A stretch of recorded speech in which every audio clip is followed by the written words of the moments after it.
Good evening, everyone. Welcome to the Brian Crombie Radio Hour. It's a real pleasure of mine to have John Lorinc with us today. He's a freelance writer and editor. He writes for the Toronto Star. He writes for Spaces magazine. He's a frequent commentator on what's going on in Toronto and the GTA. And I really enjoy reading him because he's very provocative and often has some interesting points of view. And his articles are prolific. And so there's lots of different topics that we could discuss tonight. We're going to go through a few of them. I'm going to start with an article that you wrote about a week ago about sixplexes and why we shouldn't be so worried about them. And, we've got these downtown councillors that have written and voted in favor of sixplexes, but the rest of suburban Toronto that has voted against sixplexes. Tell me, what's your take, sir?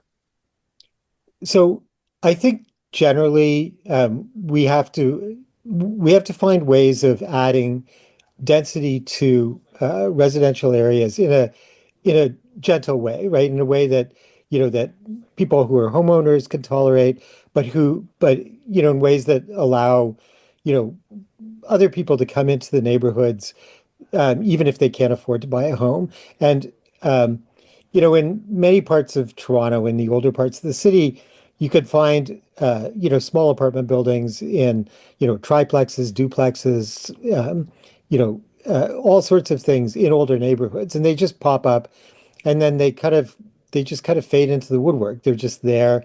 People live there. But There's aren't no people problem. worried about, rooming houses and too much parking on their street and undesirable people living there and changing the fabric of our neighborhood, et cetera, et cetera?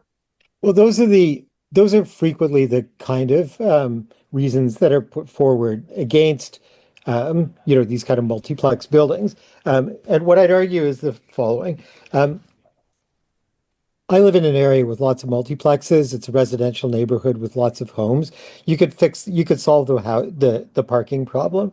You could also assume that not everybody who's going to rent one of these things is going to have a car. And we have a lot of that kind of urban form in the city. This is dependent on where you are, right? So if you're in a remote corner of Agent Court, you're going to need a car. But if you're closer to transit or near a main arterial, maybe not so much. So, providing a parking space for everybody is probably overkill. Um, and the other thing is that we live in a city where, almost half the residents are tenants. They're people who rent their apartments. And so this is just part of the urban fabric of the city. And there's no reason that, tenants shouldn't be living in residential neighborhoods with houses. And in fact, they always have. But it's not a matter of official policy. A lot of the time it was basement apartments that were illegal, but, perfectly fine. Or, people who would, cut up a house into a couple pieces and are just sharing it. Um, None of these are inherently problematic. Sometimes you get problems where you have a rooming house and legal rooming house, but there are bylaws around the regulation of those and the inspection and property standards and so on. And so I would argue that the city basically has this covered. You can't you can't ward off everything. You could have a next door neighbor who makes a holy racket in a privately owned home, and you could have a next door neighbor where you've got two or three apartments and you never hear from them. So, that's the way cities are. But what most of the former Metro Toronto, other than the city of Toronto, the old city of Toronto, voted against it, and it wasn't implemented. So, what's your answer to those councillors? Well, so I was watching that council meeting. There were a very small number of examples put forward by the city and by a couple of the councillors claiming that they were dealing with applications for multiplexes that had, you know, six, seven, eight bedrooms. In one case, this was something that Shelley Carroll, who's the former deputy mayor of Toronto, said, or sorry, she's not the former deputy mayor, she's the head of the budget committee, claimed that there was a project with eight bedrooms per unit, but it turns out it didn't exist. So there are these kind of phantom zombies, right? There are these boogeymen, the houses that are filled with students, and we don't like them. And as I said before, they exist. They don't exist in profusion. I mean, they're you know so it's not a good reason to to kill the whole policy. And I think that a lot of the suburban councillors kind of overreacted because, they have constituents who are very used to just having, single family home after single family home after single family home and, and let the tenants live somewhere else. Now, we've already approved, what is it, triplexes or quadplexes, correct? So this isn't a major change. It's not a major change. The driver of this initiative is that the the cost for building is high, as we know, and there's a sort of an emerging market of small contractors who are specializing in these multiplex units. And what they were telling the city, when it was kind of sounding out the market, was that it makes more financial sense for them to be able to add that one extra unit, and that makes the project viable financially. Um, so, as you say, the difference between 4 and 6, it's actually 5 and 6 because you can put a garden unit at the back, a garden suite, is not that great from the experience of the surrounding neighborhood, but it does make a difference in terms of the investment. So you, in your article, said that there was a goal the city had to add 285,000 new dwellings in the next 5 years, which is actually, I was surprised how small it is, given that CMHC says we need to add, I think it's 3.1 million homes in the next 10 years. They used to say it was 3.5. It's now down to 3.1 because they're going to a level of affordability of 2019 versus the prior level of affordability being 2004. But be as it may, 285,000 new homes by 2031. And this would create 164,000 of them, according to a report you mentioned produced by city planning. That's a significant, that's over half of what you need. And you also point out in the article that this past year, we've only created 4,500 units. So how the heck are we going to create these units if we don't do something like this? So I'm pretty sure that the city planning articles, the time horizon was 2040, not 2030. Um, the the city has these goals for adding housing that are based on a formula that the provincial government has set, right? So they allocate, a certain amount per individual municipality. And then what the city did was they projected the take up of multiplexes in residential neighborhoods around the city. And they came up with a number which kind of ramps up because as the market matures, and the model becomes something that's more standard, the more people will kind of get into that space. But it's not a huge amount. We have to remember that there are like 1.2 million homes in the city of Toronto, right? So some of them are apartments and condos, and many of them are single family homes or duplexes. I live in a semi. So, we're talking about a difference. We're talking about adding 5, 8, 10%, over the course of 15 years. And I don't think that that's a huge ask in most parts of the city. So you quote in the article that you actually call it the elephant in the room, that the condo real estate bubble has burst and isn't coming back anytime soon. How are we going to get these homes built if we don't have condos and if we don't have this kind of a proposal produced and approved? So my critique about condos is the following. The way condos land in the city of Toronto and in many other places, this is true of Mississauga and in Vaughan, is that they are clusters, they're clumps that are built on, former car dealerships or former, malls that have been converted. And they're very sort of isolated from the rest of the urban fabric, right? They're on major streets. They're, so there are these protrusions. And if you've seen photographs of Yonge Street, aerial photographs, you see this sort of, spine down Yonge Street. And what the city has done over the last, 5 or 6 years is said, okay, we're going to add gentle density in all of these residential neighborhoods. We're going to make it allowable under certain conditions, setbacks and, heights and so on. And so what you're doing essentially is you're spreading around the housing instead of clumping it up and creating very large buildings that are essentially not that well built. they're under-resourced in terms of things like elevators, and they have these sort of financial shocks, which are the condo fees and the capital improvement fees. So in my argument, I mean, this is just my view, that it's a better way to add housing is to spread it around, right? The old saying, many hands makes for light work, rather than just clustering these a lot of housing on tight sites that are on major streets.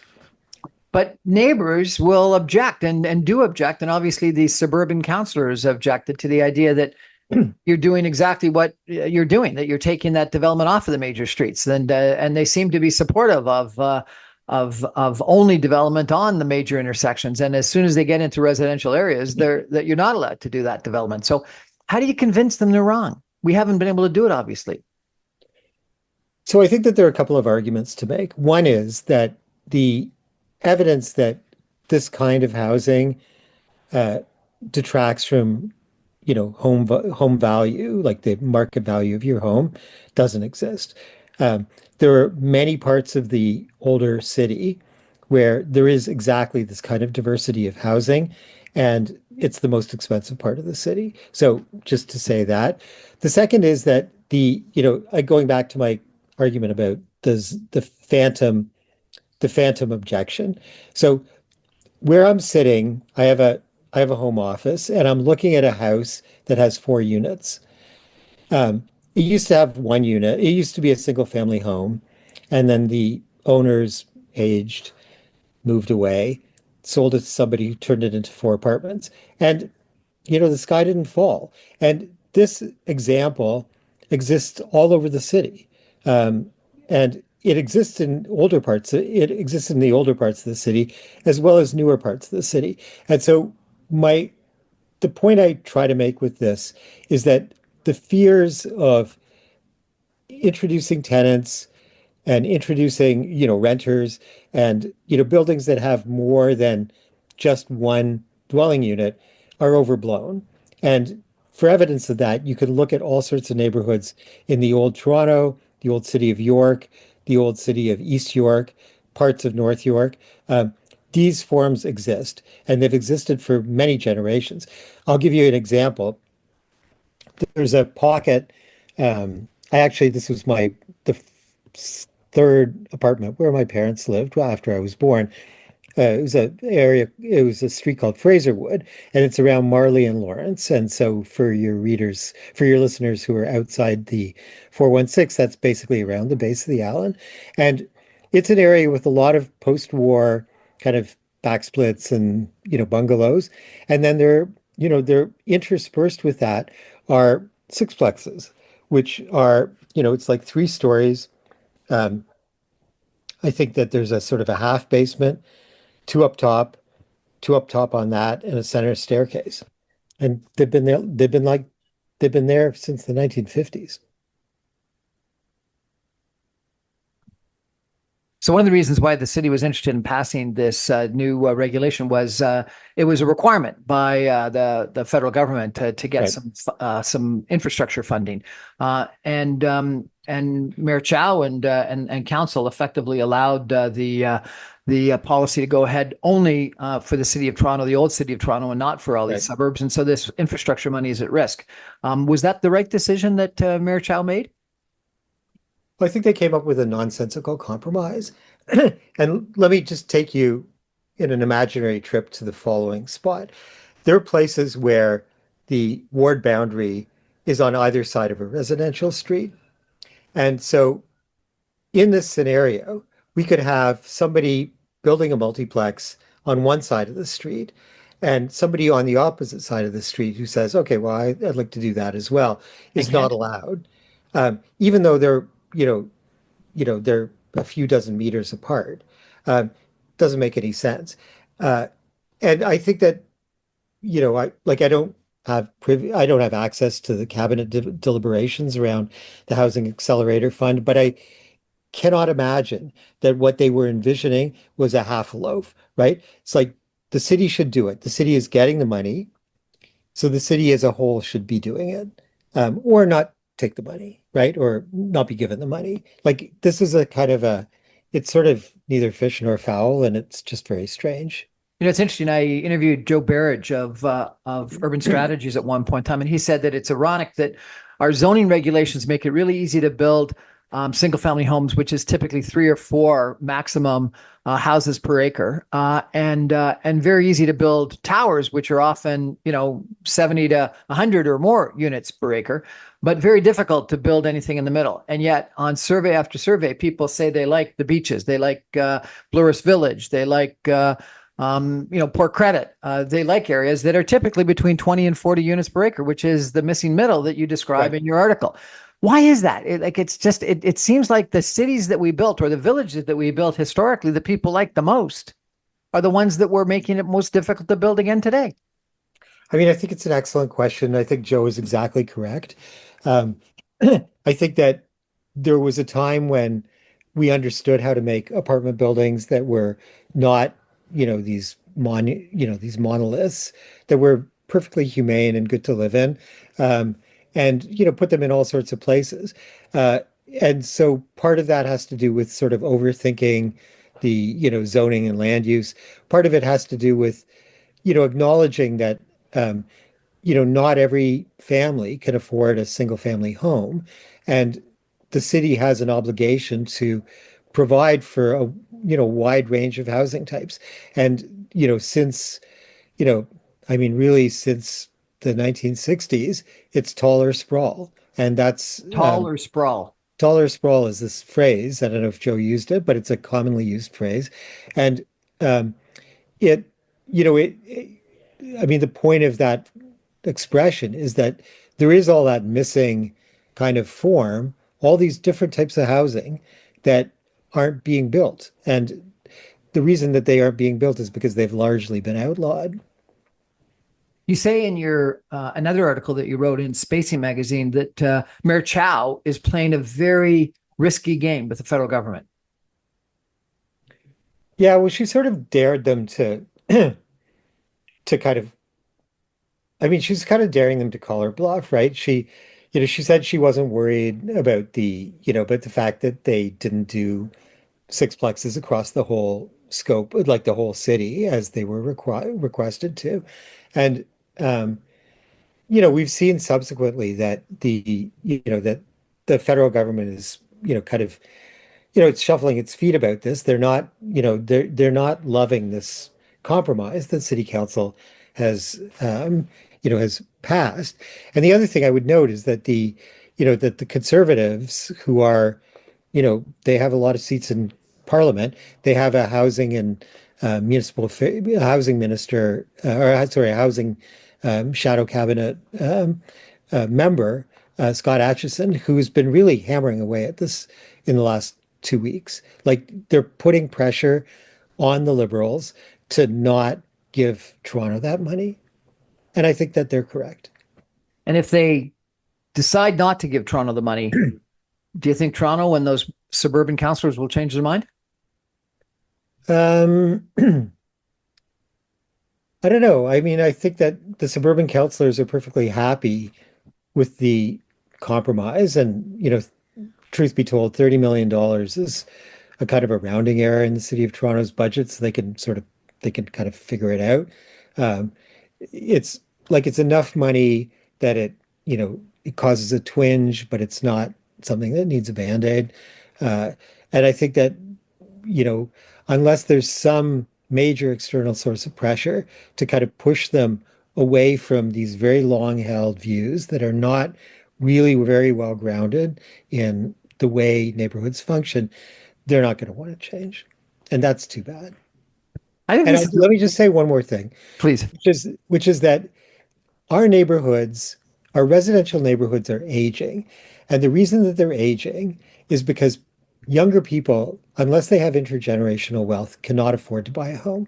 So you and I have children who are young adults and for whom it takes 6, 7, 8 years to save for just a down payment on a house that you and I could never have afforded on our current incomes when we were that age.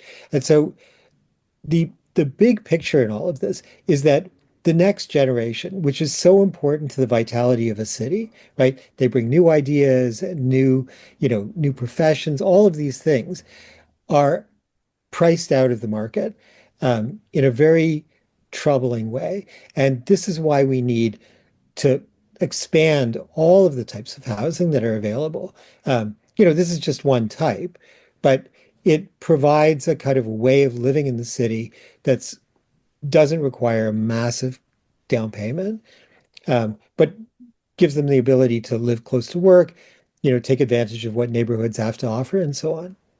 CMHC and Stats Canada did a major analysis report that said there's something wrong with our governance system. They called it the Anglosphere, that is very bad at approving projects, very good at creating regulations, and that we have given too much voice to the existing residents that can influence what comes into their neighborhoods. There's another book that's popular right now in the United States called Abundance that talks about how progressives are very good at saying no to things and creating red tape and regulations, but terrible at actually building things that are going to move society forward. Do you think part of the problem is the prevalence of NIMBYism and no yes in my backyard? Well, I think that for a lot of people, and I include myself in this, that the value of their home is incredibly important to their future well-being, right? It's a retirement plan. Most of your listeners probably do not have a defined benefit plan. The days of those great pensions, they're gone. And so homeowners depend on the value in their homes, and I totally get that. Um, uh, I don't think that that's a concern that should be dismissed at all. Because you have to you have to take care of yourself, you have to take care of your kids, aging parents, all that stuff. But if there's no evidence to show that adding this kind of housing, very modest housing in a neighborhood, undermines the value of your largest asset, then there's not really a good reason to oppose it. Mostly then you're just opposing it because you don't like those kind of people. Um, and there's no way of really gaming out who's going to live next to you.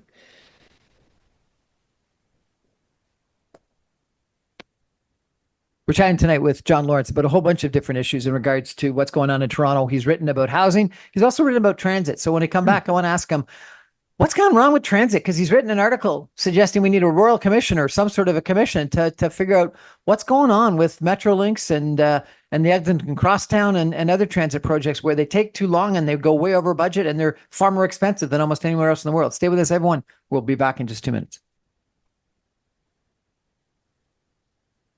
Welcome back, everyone, to the Brian Crombie Radio Hour. I've got John Lorinc. He's a freelance writer, commentator, great article writer for the Toronto Star, for Spaces magazine. He writes on a whole bunch of city issues, transit issues, housing issues, etc. And John, you wrote a really interesting article saying that we need to have a big commission to study what's going wrong with Metrolinx.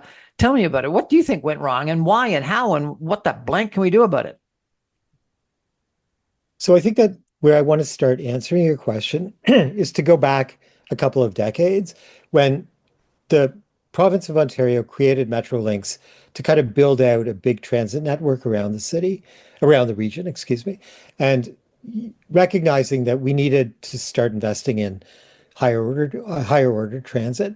And as this plan sort of got kind of moving, the province also embarked on another parallel policy, which was to find private sector investors in these major transit projects. So they could be public-private partnerships, and they called it, the provincial Liberals changed the name. They called it, they had a different acronym, but basically it was finding private sector investors to jointly build these projects. And then, kind of do a deal with the regional governments to kind of operate them. And originally, the way that was sold was that these private sector investors would use their own self-interest to kind of deliver these projects on time and on budget, right? So that, so we wouldn't be suffering from these kind of chronically late infrastructure projects that, everybody knows about and that, seem to hold up the development of the city. So 2 decades on, here's where we are. All of these projects, all of these major transit projects are late and dramatically over budget, not a little bit over budget, dramatically over budget, orders of magnitude over budget. And when we're talking about budget, we're talking about billions, sometimes tens of billions. Uh, and so the question I posed in that article is, where has all this money gone? And why are we pursuing an approach to funding major infrastructure that is creating precisely the opposite of what we set out to create 20 years ago? And I do think that I mean, I have no idea if there's corruption going on or just incompetence or what, but we're talking about a great deal of money, and nobody should ever forget that, when you're wasting money on one thing in the public sector, you're not financing something else that might be just as important. Um, and so I would argue that we need to kind of understand why this got off the rails, if you pardon the pun, and think about how to get transit construction done in a way that's sensible, that's not doesn't drag out interminably. I mean, just a couple days ago, we had yet another announcement from Metrolinx that the Eglinton Crosstown could be further delayed, Delayed right? again. Again. And then we And saw a report that you probably saw that came out that said that we build our transit for multiples of what other people build their transit for right, elsewhere in the world. And that's even before we go over budget. That's just the original budget. right. So Why? Why are we so expensive? Is it red tape? Is it regulation? Is it the private-public partnership? Is it all of the above? What? So I don't have answers to those questions, but this is why I would argue that we need a public inquiry to kind of get at, not to like charges or anything like that, but to say, how did we get here and how do we get out of this mess, right? The old cliche, right? The first thing to do if you're in a hole is to stop digging. And the problem is that Metrolinx and its partner agency, which is Infrastructure Ontario, keep letting these deals. They keep putting out these massive deals to private sector consortia, um, and then much time passes, much money gets spent, and you know we don't get anything, or we get something, but we have to wait an incredible amount of time. And um, I think this is not a it's not going to, this is not an exercise about, sort of counting the angels on the head of a pin. Like, these are real dollars. You and I pay for this, right? Like, all your listeners pay for these capital expenditures through their taxes. They work hard for it. They work hard for that money. And I think it's perfectly reasonable to expect that it be spent in the most effective and efficient way, which we are not doing. I mean, there's nothing but evidence now to show that this is not a theoretical thing. Project after project after project is delayed and goes over budget and is subject to like the type of thing that the Crosstown experienced, where there's like fighting among the proponents and fighting with Metrolinx and you know mission creep, right, where they just keep adding to the contract, and it's just not good. So I think the Eglinton Crosstown was finished like more than a year ago, and it's still in testing and still being delayed. Right. I've been told that it's the procurement process that's the problem. I've been told that it's litigation between a whole bunch of the different proponents. I've been told that it's because we separated out into so many different contracts that that the rail didn't meet, or the electricity didn't serve the rail, or et cetera, et cetera. In any more reasonable private sector kind of a scenario, there would have been heads would have rolled. There would have been firings that would have happened. You can't be that much over budget and that much delayed. And yet, while people are making comments about it, there doesn't seem to be a whole bunch of, other than your article and a few other articles, there's not a hue and cry about this from the taxpayers, where we're wasting a huge amount of money and a huge amount of time. What do you think is the problem? Like, why aren't people more upset? I think part of it is the law of large numbers. I mean, I think that most people understand, how big their mortgage is. It's got six numbers, maybe seven, probably six. What's a billion, right? What's 2 billion? What's 5 billion? It's very hard to conceptualize those things. Also, these stories just kind of roll on and on and on, right? They just go on and on. And so you get kind of, inured to it. Um, and, like the crosstown has become a joke, right? It's like when it was started, it was the largest municipal infrastructure project in all of North America, right? That's the way it was being sold. It was a point of pride.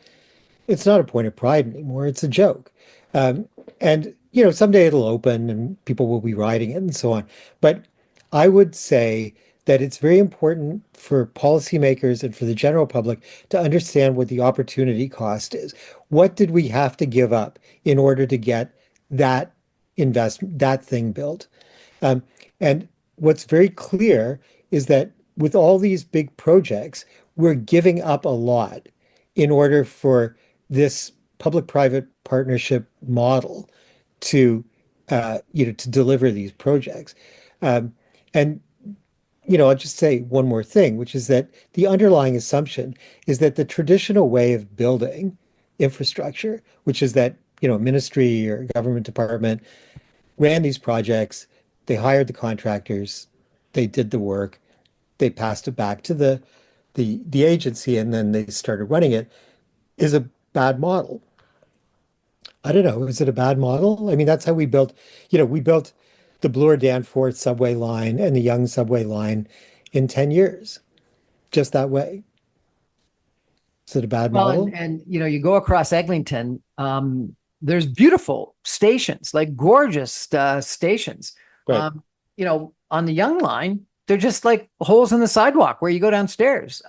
So we seem to have you take the university line up to Downsview, which you wrote another interesting article about, and we've got gorgeous stations at the top of Right. that line. Why did we decide that we needed to build these incredibly beautiful stations on major corners all across Eglinton and take valuable land away from other potential land users rather than just building a stairway into the sidewalk? I think that's one issue. But then we decided that we were going to use trains that were LRTs versus subways versus more GO train oriented trains that we're using for the Ontario line. So we've got sort of different technology that can't be used on other lines, needs separate repairs and maintenance operations, et cetera. Like there's a whole bunch of things that went differently. Are there not in the design of the Eglinton Crosstown that there were a bunch of questions about? Yeah, and some of those questions kind of trace back to a period, really in the early 90s when government funding was very scarce. And so there were difficult decisions made about, whether to build a subway, full subway, which had been originally envisioned, or an LRT, which was considered to be less expensive. So that was driven by fiscal considerations. The the thing about the subway stations, which are always very expensive, is that those decisions date back to a time when there was a lot of discussion about, sort of high concept design in the public realm. And it's a good thing to have, but I mean, I think your point is absolutely correct, right? On a busy stretch of the downtown, why are we not building, apartment buildings over those sites, right? Most major cities, access to the subway station is just a portal. It's a door and some stairs down. There's nothing wrong with that. That's the way cities work. I had a consultant tell me that the stations cost just as much as all the rail in between, and so that as you build these grandiose stations, you double the cost of the rail. We're going to take a break for some messages. We've chatted about housing, we've chatted about transit. You've also written about highways and the 407, the 401, the tunnel, etc. When we come back, I'm going to ask you about that. Stay with us, everyone. Sure. Back in 2 minutes.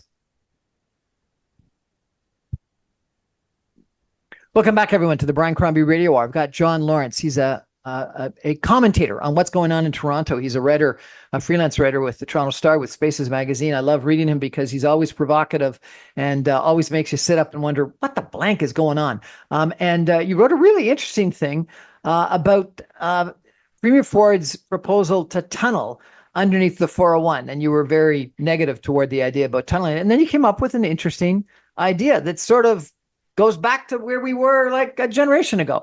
Tell us all about that if you could. So the idea about tunneling under the 401 will bankrupt the province forever, right? It's like it's an amount of money that you just can't even think about. Um, it will take generations to do, right? It's just a bad idea for all sorts of reasons. Um, and the argument that I was making is why not use just a fraction of the capital cost that would go into a project like that and provide absolutely like gold-plated bus rapid transit service along the 401 corridor and have the dedicated lanes, just have those buses are constantly at hand so people don't think twice about using them. And you know, bus rapid transit is sort of not very well used in most parts of the GTA. I mean, there's some examples in Mississauga and some examples in York region, but it's not a very common type of transit, partly because the service is kind of slow. And you get this kind of chicken and the egg problem about, how much service you put on and how much people are willing to wait and so on. But the sort of the thought experiment that I was posing in that column is, well, instead of paying 100 million or 200 billion, 100 billion or 200 billion for this giant tunnel, let's pay 10 billion or some much smaller number and create like an absolutely unsurpassed BRT service. And the the argument I just want to add is that Toronto's traffic congestion problems are all about east-west. The decisions that were made in the 1960s and the 1950s focused transit, like or GO Train and the subways on the downtown core because that's where the future was.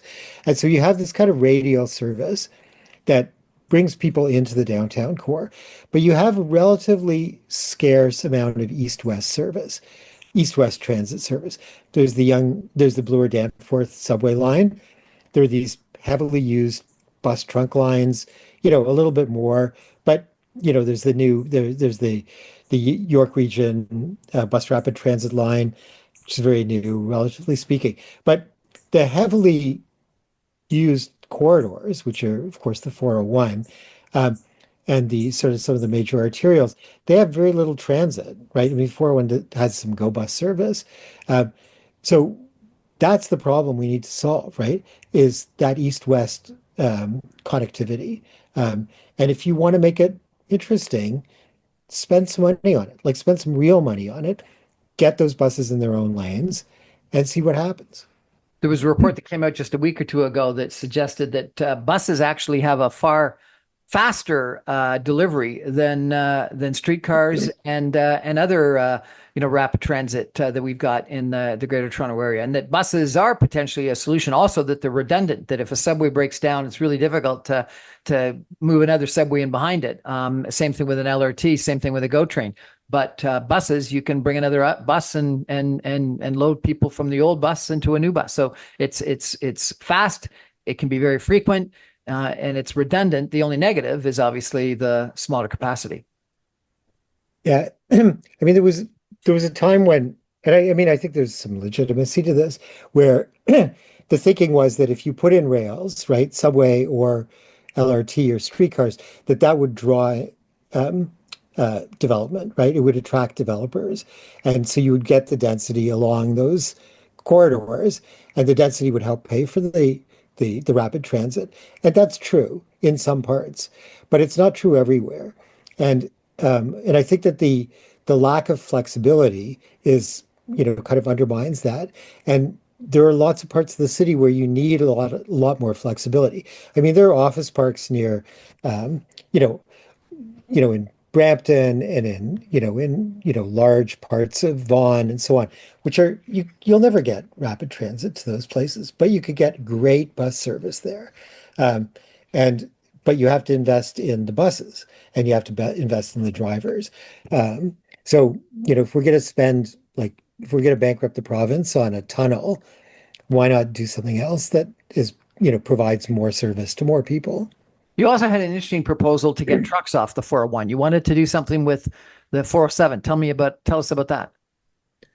Well, I think the 407 is such a weird thing. The it's the bypass, right?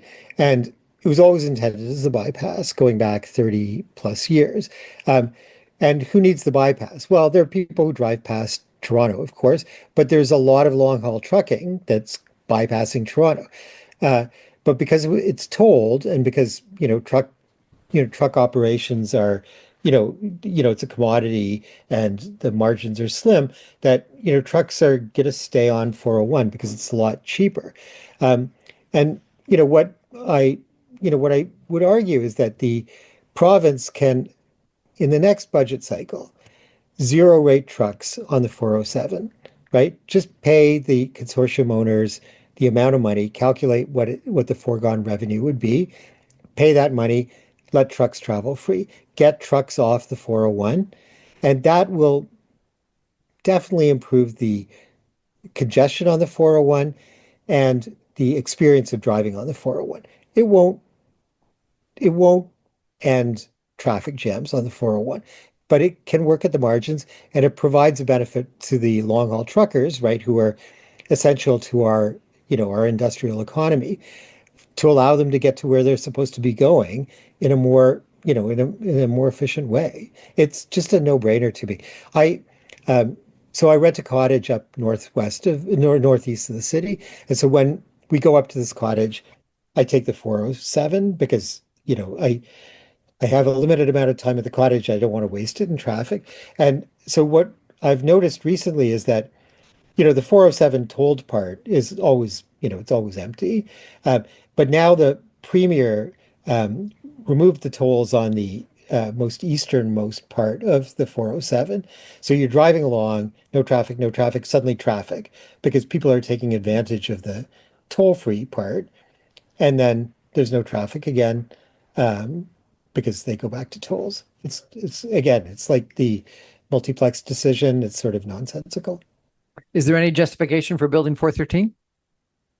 I don't think so. I mean, I don't know why you would do that. Like, it's just, to me, it's it turbocharges sprawl and it goes through perfectly, I mean, we forget that, that really high quality agricultural land is a non-renewable resource, right? We depend on it. That's part of Ontario's basket. Why would you pave that over? And you attract all sorts of development, right? So you're basically squandering all of that excellent farmland. I was at a party. We were talking about this topic that you raised in regards to the trucks on the 401 and that they should get off in the 407. This one person suggested, well, New York has it right. They have some highways that are for everyone and other highways that are just for cars. And so the solution is to not allow trucks on the express lanes. What do you think of that? Make any sense?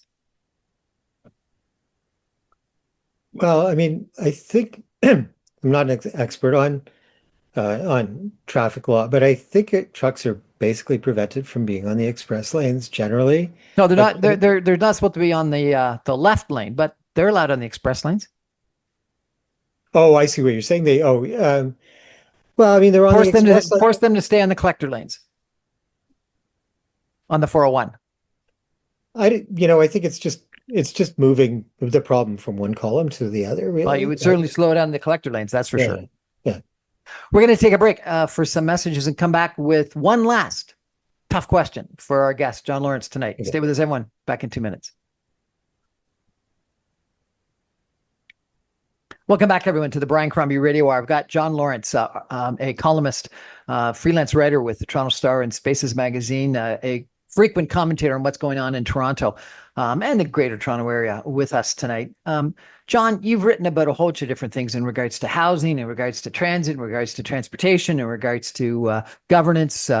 You've commented about Donald Trump, about Mark Carney, about climate change, et cetera, et cetera. If you had a chance to sit down with Olivia Chow and Mark Carney tomorrow, and you had a couple minutes to tell them what they should do, what would your priorities be? Well, I would say to Olivia Chow that she should be bolder, right? She's been quite a timid mayor. Um, she plays it safe. I get why she plays it safe, but I think she has this reluctance to spend her political capital, and we saw that with the multiplex debate and a few others. So be true to yourself, right? She was a bold member of the opposition, right? She called for bold things. I think that people had a lot of expectations for her when she replaced Mayor Tory.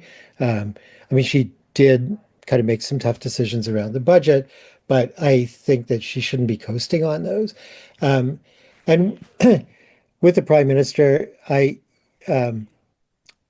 just finished writing a column today about about what the federal government can and might do about housing and what it shouldn't do. Um, and I I really do hope that he remembers some of the hard lessons that he saw when he was the head of the Bank of Canada, right? Where you he was dealing with the fallout from the subprime mortgage crisis, right? And he had to make difficult decisions about big economic policies. And so when he's the head of the federal government, he has a lot of, fiscal power. He has power to regulate, do all sorts of things. That's what they want to do with these big projects. And I hope that he doesn't get too seduced by the ability to, wield fiscal power without thinking about the consequences. I don't think that's a big risk, but it's different being the prime minister than being the head of the Bank of Canada, right? There's an old joke that the head of a central bank, their job is to take away the punch bowl when the party is getting going, right? So they, that's the mode that I think that is probably best for him. To take the punch bowl away, or at least Yeah. not spike it. Yeah, no, definitely not spike it. That's what I, Donald Trump wants to do with Jerome Powell. Well, I think that this massive deficit that he's created in the United States, and the biggest debt that we could ever imagine, with tax cuts and everything else, is probably exactly what you're talking about, particularly on top of low unemployment and the pressures for inflation. And so I worry about what's going to happen. I think that your comments about being bold for Olivia Chow make a lot of sense, particularly given the economic situation in the housing sector that you've outlined in some of your articles. And 4,500 housing starts so far this year is atrocious. I think that we are in an ice age in housing in the Greater Toronto Area at the same time as we've got this housing crisis of affordability. And I think that your comment about your children, my children can't afford homes, can't afford even a down payment is true. And I think we risk our kids all moving to Calgary and Edmonton, or so far out that they're going to be stuck for an hour and a half on the 401 getting to reasonable jobs. People have called it the Manhattanization potentiality of Toronto. We've seen out migration from Toronto, from Mississauga, et cetera. And I think that that's a risk and it's a concern. I also think it's an intergenerational inequity between people that have got homes and have got that net worth versus the young people that are looking for that opportunity. So I congratulate you for your articles and thank you for them. And I hope that Olivia Chow, the mayor of Toronto, listens to your be bold suggestions, because I'm convinced that she needs to. And I think that housing right now is probably the issue of the day. And it's multifaceted, because we've got this need for a lot more housing that's not being built at the same time as we've got this massive affordability issue.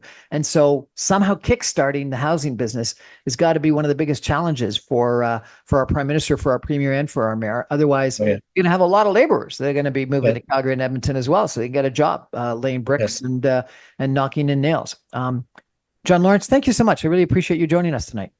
Okay, thanks so much. That's our show for tonight, everybody. Thank you for joining. I remind you, I'm on every Monday through Friday at 6 o'clock on 960 AM. You can stream me online all the way around Toronto at www.saga960am.cl. My podcasts and videos go up on my website, briancrombie.com, on YouTube, and on social media as soon as the radio show goes to air. Thanks for joining us. Good night.